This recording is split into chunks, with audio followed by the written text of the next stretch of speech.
Miss you India server.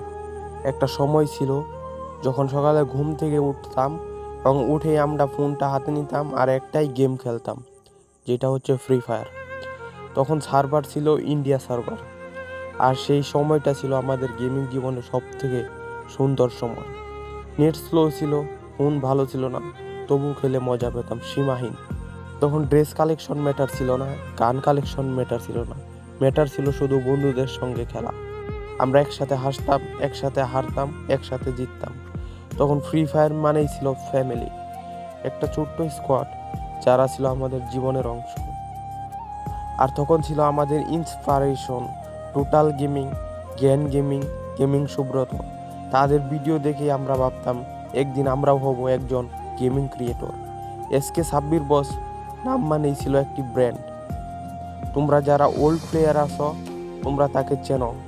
তাদের হাত ধরে একসাথে গেম খেলতো আমাদের দেশের বড় বড় গেমিং ইউটিউবারগুলো। কিন্তু সময় থেমে থাকে না। একদিন ভাবলাম তো আমাদের দেশে নিজস্ব সার্ভার হলে তো ভালোই হবে। সবাই মিলে আন্দোলন শুরু করলাম। অবশেষে বাংলাদেশের জন্য আলাদা সার্ভার আসছে।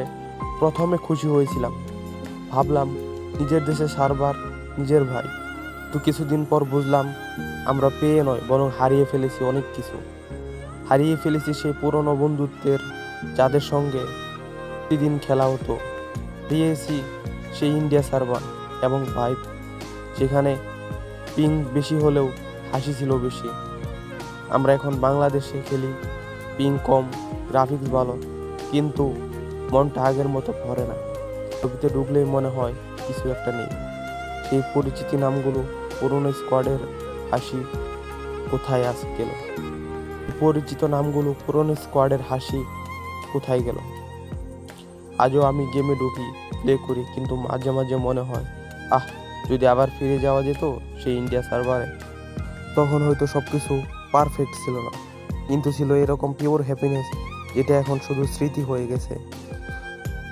তুমি যদি সেই সময়ের প্লেয়ার হও তাহলে কমেন্টে লিখো মিস ইউ ইন্ডিয়া সার্ভার আর লাইক দাও।